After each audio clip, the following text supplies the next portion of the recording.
विद्यार्थियों, आज अपन बात कर रहे हैं भारत में कृषि के विकास का। इससे पहले अपन ने जो भारत की जो प्रमुख खाद्यान्न फसलें, बागायती फसलें और जो पेय फसलें पढ़ी थी, उसके बाद में देखा है कि भारत में कृषि का विकास क्या इसी तरीके से चला आ रहा है जो आज अपन कृषि का विकास देख रहे हैं। क्या ये प्राचीन काल से ऐसा ही विकास रहा है?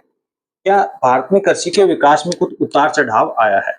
इस उतार चढ़ाव को भी देखेंगे और भयंकर उतार चढ़ाव आया है और कैसे जाकर किस प्रकार से कुछ व्यक्तियों की मेहनत से, कुछ व्यक्तियों की नीतियों से भारत में खाद्यान्न पदार्थों का अच्छा उत्पादन होने लगा है। इसके बारे में अपन चर्चा करेंगे। तो सबसे पहले आ रहा है भारत में कृषि का विकास।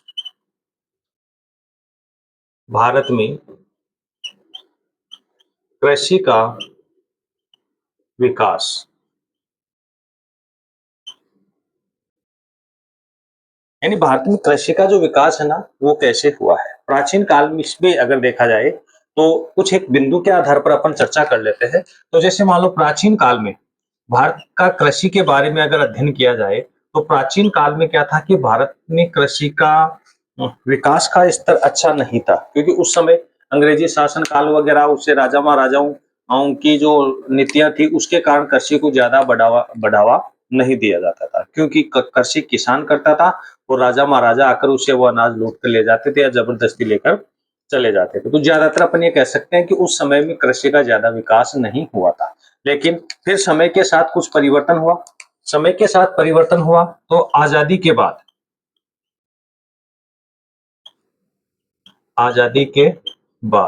यानी आजादी के बाद की भारत की स्थिति क्या रही है, वो भी एक विकट समस्या ही रही है आजादी के बाद में, क्योंकि भारत के अधिकांश जो सिंचित क्षेत्र थे, भारत के अधिकांश जो सिंचित क्षेत्र थे, वो सिंचित क्षेत्र विभाजन के दौरान पाकिस्तान में चले गए।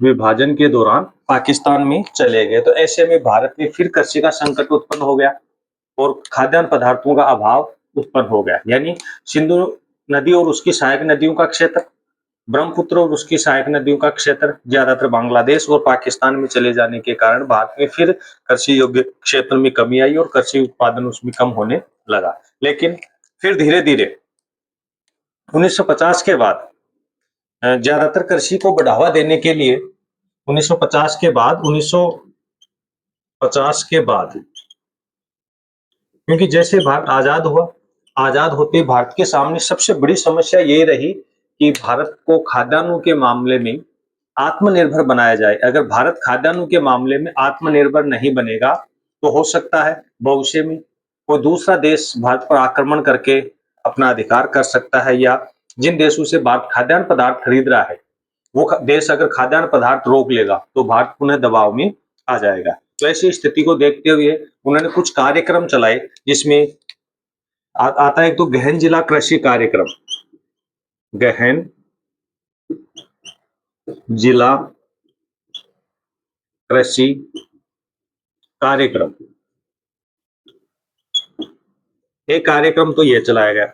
दूसरा कार्यक्रम चलाया गया गहन क्षेत्र कृषि कार्यक्रम।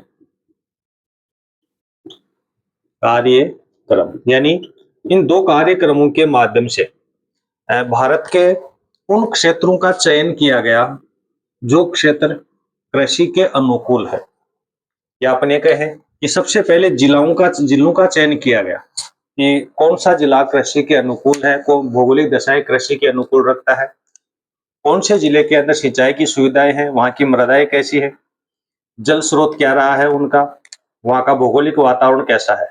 ऐसे में उन जिलों का चयन किया गया। फिर उन जिलों में भी कुछ क्षेत्रों का चयन किया गया कि कौन से क्षेत्र में कृषि का अच्छा उत्पादन होता है। उन क्षेत्र में कृषि का उत्पादन करके कुछ स्तर तक कृषि उत्पादन को बढ़ावा दिया गया। लेकिन समय के साथ जनसंख्या के अनुसार ये कदम ज्यादा सही साबित नहीं हो पाए। ऐसी स्थिति में फिर ज्यादा दयनीय स्थिति होने लगी, तो पूर्ति नहीं हो पा रही थी। तो फिर ऐसे में एक साहसिक कदम उठाया गया और वो साहसिक कदम था 1960। यानी 1960 के दौरान हरित क्रांति नाम दिया गया उन्हें। हरित क्रांति के माध्यम से, हरित क्रांति के माध्यम से जैसे अपन ये कहें कि हरित क्रांति के जो जनक हैं भारत में स्वामीनाथन थे। MS स्वामीनाथन। और विश्व में अगर हरित क्रांति की बात करें तो Norman E Borlaug, Norman E Borlaug, ये हरित क्रांति के जनक माने जाते हैं। अब हरित क्रांति के जनक माने जाते हैं, लेकिन भारत में इसकी क्या स्थिति है, क्या हरित क्रांति क्या है? तो जैसे मान लो इन कार्यक्रमों के माध्यम से भी भारत में कृषि का अच्छा विकास नहीं हुआ, तो उससे पहले उन्होंने तीन चीजों को अपनाया। यानी कौन कौन सी तीन चीजें आजादी के बाद की, वो तीन कार्यक्रम क्या थे? एक कार्यक्रम तो यह था कि अपन ये कह सकते हैं कि जो प्रति भूमि थी, प्रति जो भूमि थी ना, प्रति भूमि को कृषि योग्य बनाया गया, कृषि योग्य बनाया गया। दूसरी चीज क्या थी? व्यापारिक फसलों की जगह,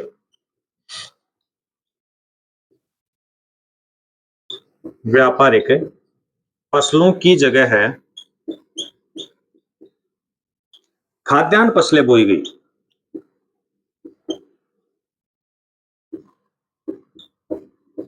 खाद्यान्न फसलों को बोया गया। और एक कारण और था, गहन कृषि को बढ़ावा दिया गया। गहन कृषि को बढ़ावा दिया गया, ये कार्यक्रम और अपनाए गए।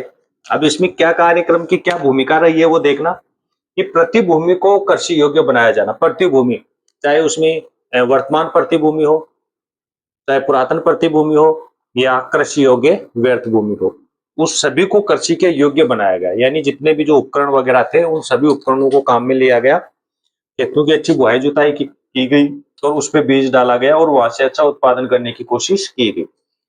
उसी के बाद में व्यापारिक फसलों की जगह खाद्यान्न फसलों को बोया गया। यानी अंग्रेजों ने क्या किया था, जो खाद्यान्न फसलें वाले जो क्षेत्र थे, वहां पर सब पे व्यापारिक फसलें बोई जाने लगी। यानी आपने पढ़ा होगा, नील की खेती की जा रही, जितने भी जंगल वगैरह थे, जंगलों की भी उन्होंने सफाई की थी। कपास और नील की खेती करने लगे। और क्योंकि 18वीं क्रांति जो थी, या 18वीं शताब्दी की जो क्रांति थी, जो औद्योगिक क्रांति कहलाती है, उसके बाद से अंग्रेजों ने अपने उपनिवेशिक जो देश रहे थे, उन सभी के अंदर उन्होंने नील की खेती और कपास की खेती के ऊपर ज्यादा जोर दिया। क्यों? क्योंकि औद्योगिक क्रांति के दौरान उसी समय विश्व युद्ध भी जब चल रहा था, तो उन्होंने कपड़ों के ऊपर ज्यादा जोर दिया और कपड़े ज्यादा बनाने लगे। तो फिर जैसे भारत आजाद हुआ, तो अंग्रेजों द्वारा जो चलाई गई नीति थी व्यापारिक फसलें, उनकी जगह उन्होंने व्यापारिक फसलों को बोना बंद किया, और उनकी जगह खाद्यान्न फसलें उगाई जाने लगी, ताकि सबसे पहले वहां की जनता का पेट भरना जरूरी था। व्यापारिक फसलें बाद में, लेकिन सबसे पहले खाद्यान्न फसल, कि लोग, जनता वहां की खाद्यान्न प्राप्त करके अपना पेट भर सके। तो व्यापारिक फसलों की जगह खाद्यान्न फसलें बोएगी। फिर गहन कृषि को बढ़ावा देना। गहन कृषि का मतलब यानी ऐसे क्षेत्रों का चयन किया गया जो कम क्षेत्र पर भी फसलों का अधिक उत्पादन हो। इसका मतलब यह है कि उस कृषि, उस भूमि की अच्छी पौष्टिकता है, अच्छे पोषक तत्व वो वहां पर, यह कह सकते हैं कि मृदा अच्छी है, जलवायु, तापमान, सारी चीजें कृषि की अनुकूल थी, जहां पर कम क्षेत्र पे अधिक फसलों का उत्पादन किया जाने लगा। तो ये तीन कार्यक्रमों के ऊपर भी है ना, वो ज्यादा जोर दिया गया। फिर उसके बाद भी ज्यादातर इसका विकास जब नहीं हो पाया, तो उसके बाद में हरित क्रांति का जो है ना जोर दिया गया। अब इस हरित क्रांति में क्या था? हरित क्रांति के अंदर गेहूं की फसल, गेहूं की किस्म, और चावल की फसल, चावल, इसके लिए गेहूं की, चावल, गेहूं की तो मैक्सिको, गेहूं की तो मैक्सिको की फसल लगाई गई, किस्म की फसल, और चावल की फिलीपाइंस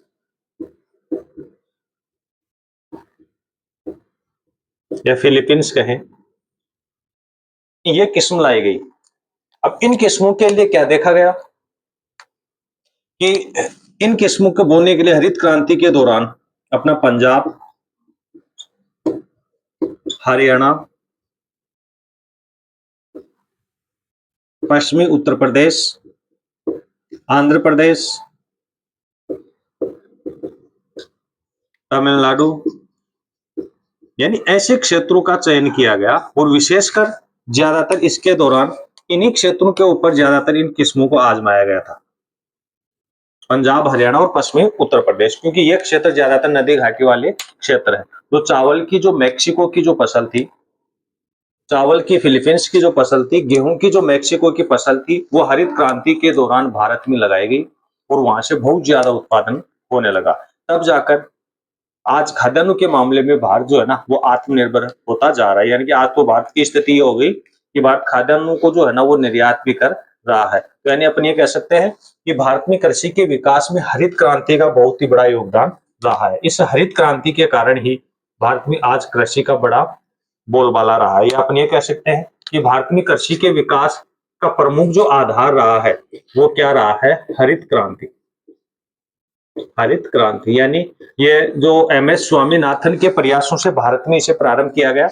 विश्व में ज्यादातर नॉर्मल इबोर लोग था जिसे हरित क्रांति का जनक है ना वो कहा जाता है। उनके क्या प्रयास रहे थे कि अपने देश की या क्षेत्र की ऐसी भूमि का चुनाव किया जाना चाहिए जो अधिक मात्रा में फसलों का उत्पादन करती हो, तथा ऐसी किस्म का चुनाव किया जाना चाहिए, ऐसी वेराइटीज होनी चाहिए फसलों की जो अधिक उत्पादन प्रदान करे। तो ऐसे में उन्होंने गेहूं के लिए मेक्सिको और चावल के लिए फिलीपींस की जो वेराइटीज है वो भारत में लाए और भारत में के इन क्षेत्रों में इसको बोया गया और उत्पादन भी अधिक प्राप्त हुआ। और आज भी पंजाब, हरियाणा, उत्तर प्रदेश वाले क्षेत्रों में अच्छी किस्म की बीजों को बोया जाता है और अधिक मात्रा में उत्पादन प्राप्त होता है। साथ साथ में तकनीकी विकास, इसमें थोड़ी सी चीज और जोड़ेंगे अपन, तकनीकी विकास।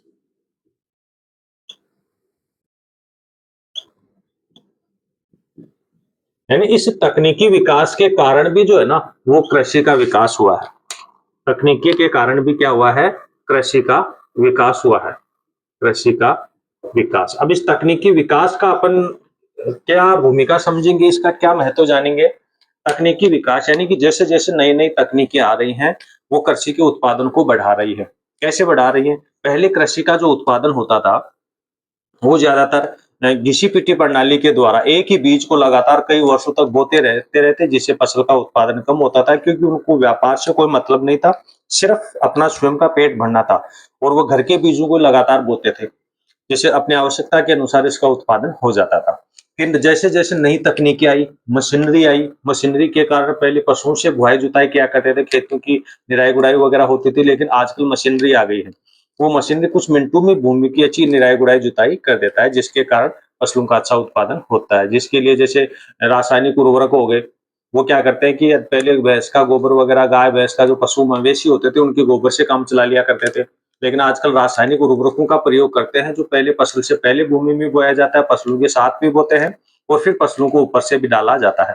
कीटनाशक पदार्थ हो गया, पहले क्या होता था कि अगर फसलों को कीड़ा लग गया तो वो फसल नष्ट हो जाती थी, लेकिन आजकल तकनीकी विकास के कारण कीटनाशक दवाइयां आ गई ताकि उस कीटनाशक दवाइयों का अपन फसल पे प्रयोग करके जो कीड़े लगे हैं या उनको रोका जा सकता है और फसल का अच्छा उत्पादन लिया जा सकता है। पहले कई दिनों तक फसलों का उत्पादन या कटाई वटाई नहीं हो पाती थी और ज्यादा नष्ट हो जाती थी, आजकल तुरंत मशीनरी के कारण इसको कटाई छटाई वगैरह अलग हो रही थी। यानी कि अपन ये कह सकते हैं कि भारत में कृषि के विकास में तकनीकी का भी विशेष योगदान रहा है। तकनीकी के कारण ही आज भारत खाद्यान्न पदार्थों के या कृषि के विकास में अपनी बुलंदियों पर पहुंचा है। क्यों? क्योंकि कृषि क्या है, बहुत से उद्योगों के लिए कच्चे माल का कार्य भी करता है। तो बहुत से उद्योग हैं जो कृषि आधारित उद्योग कहलाते हैं और वो कच्चे माल के लिए कृषि पर निर्भर होते हैं और कृषि आधारित उद्योगों से तैयार जो माल होता है वो आम जनता की प्राथमिक आवश्यकताओं को भी पूरी करता है। जैसे वस्त्र उद्योग है, वो पूर्ण रूप से वस्त्र कृषि आधारित उद्योग कहलाता है। अगर वस्त्र बनाने में कृषि का कच्चा माल उन्हें नहीं मिलता है तो वस्त्रों में समस्या आ सकती है।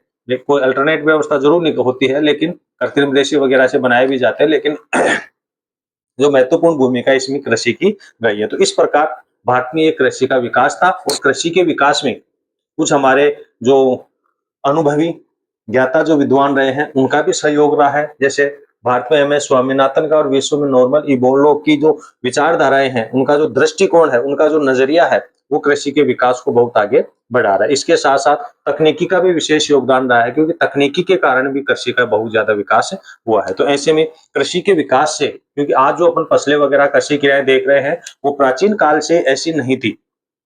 प्राचीन काल में काफी ज्यादा घिसी पिटी होती थी, खेतों में बहुत कम क्षेत्र में आपको फसलें वगैरह बोई बोई हुई देखने को मिलती थी, लेकिन धीरे धीरे कृषि का विकास होता गया।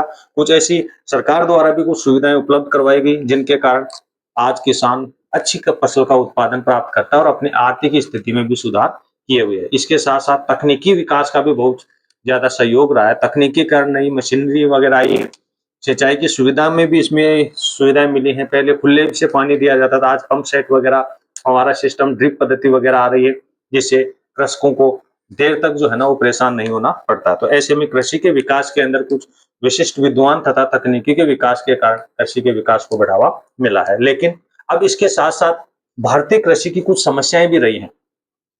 कुछ ना कुछ ऐसी समस्याएं रही हैं जितना ज्यादा विकास नहीं हो पा रहा है। यानी अपन ये तो देख रहे हैं कि भारत में कृषि का विकास हुआ है और किनका योगदान रहा है, लेकिन समय के अनुसार, लोगों की मांग के अनुसार कृषि का विकास नहीं हुआ है। ये जो कृषि का विकास था वो प्राचीन काल में और इस समय आधुनिक काल में जो अंतर था उसमें अच्छा विकास हुआ है, लेकिन इस समय की मांग के अनुसार अच्छा विकास अपने से नहीं कह सकते। तो इसमें कृषि के विकास में क्या क्या समस्याएं आ रही हैं, 10-12 ऐसी समस्याएं हैं जिनके कारण भारत आज भी, जो लोग अनुमान लगाते हैं कि इतना कृषि का उत्पादन होना चाहिए, उतना नहीं कर पा रहा है। उसके पीछे क्या समस्याएं रही हैं वो समस्या अपने अगले वीडियोज में देखेंगे कि भारत के कृषि के विकास में क्या क्या समस्याएं उत्पन्न होती हैं। तब तक हमारे चैनल लगातार आप देखते रहिए, लाइक शेयर करते रहिए। अगर सब्सक्राइब नहीं किया है तो इसे सब्सक्राइब भी कीजिए और उसे भी करवाइए ताकि हमारे वीडियोज को सपोर्ट मिलता रहे।